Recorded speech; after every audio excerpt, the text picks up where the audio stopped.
Para comenzar, primero vamos a ver la definición sobre lo que es un campo magnético. Hablando en definición tradicional, un campo magnético es la región del espacio donde las fuerzas magnéticas actúan sobre objetos magnéticos, y su unidad de medida es el Gauss, representado por la letra G.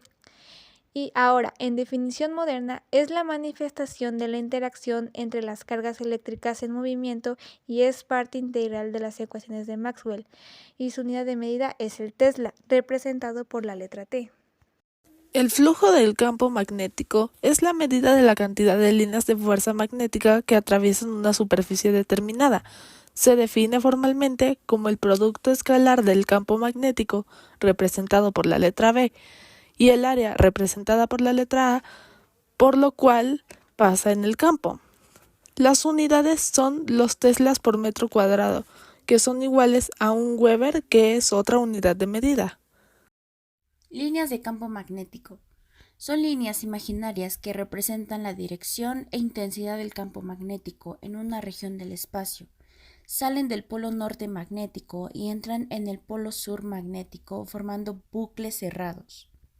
Algunas características son: nunca se cruzan entre sí, siendo más densas donde el campo es más intenso y más dispersas donde es más débil. Ayudan a entender cómo interactúan los imanes y cómo se comportan las partículas cargadas en presencia de un campo magnético.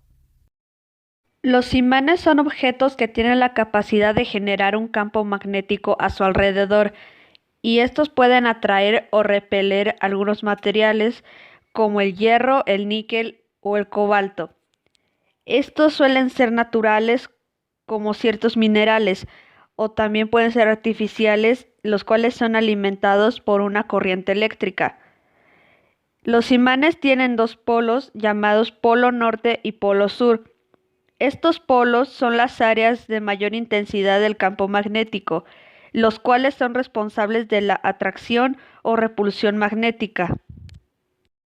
El polo norte es el que apunta hacia el norte geográfico cuando se suspende libremente. Hay que tener en cuenta que a nivel magnético el polo norte es un imán que atrae a un polo sur de otro imán y viceversa. El polo sur es el polo que apunta hacia el sur geográfico. Al igual que el polo norte, el polo sur de un imán es atraído por un polo norte de otro imán y repele a otro polo sur. ¿Qué es la fuerza magnética? Bueno, la fuerza magnética es una fuerza vectorial que actúa sobre una partícula cargada, en movimiento cuando se encuentra en presencia de un campo magnético. Esta fuerza es perpendicular, tanto a la velocidad de la partícula como al campo magnético, y está dada por la ley de Lorentz. Además de que tenemos que la fuerza magnética en un sistema internacional es representada por los newtons, denotada por la letra N. Ahora veamos el campo magnético en una espira circular. Se refiere a cuando una corriente eléctrica fluye a través de una espira circular, ya que se genera un campo magnético alrededor de ella de acuerdo a la ley de Ampere y Biot-Savart. La espira circular produce un campo magnético en su centro que es perpendicular al plano de la espira y que varía con la distancia desde el centro de la espira. Un campo magnético en un conductor de longitud es invisible rodeando a un conductor que circula en una corriente eléctrica por el mismo. Imagina un cable como una manguera que transporta agua. En este caso, la corriente eléctrica sería el agua fluyendo. El campo magnético sería un campo invisible de fuerza que rodea la manguera, el cual se crea a través del movimiento de las cargas eléctricas, en este caso los electrones, dentro del conductor, el cual crea este mismo campo magnético en dirección que depende del sentido de la corriente. Asimismo, la fórmula para calcularlo es B igual sobre U inicial por I sobre 2 por pi por diámetro. Ahora bien, tenemos el campo magnético al interior de una bobina.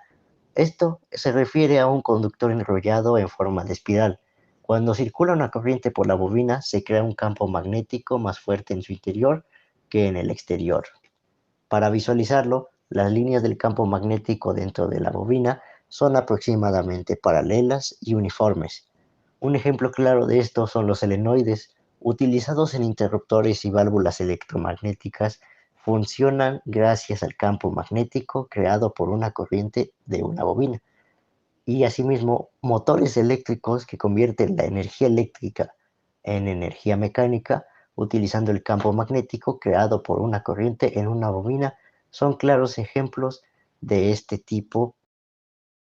En resumen, y para concluir, un conductor de corriente se crea gracias a un campo magnético a su alrededor. La intensidad de este campo magnético depende en gran medida de la corriente y la distancia del conductor. Añadir también una bobina crea un campo magnético más fuerte en su interior que en el exterior. La intensidad del campo magnético dentro de una bobina depende de la corriente, sobre todo, y el número de vueltas y la longitud de la bobina. Espero que esta explicación les haya sido de ayuda, sencilla y comprensible. Sin más, hasta pronto.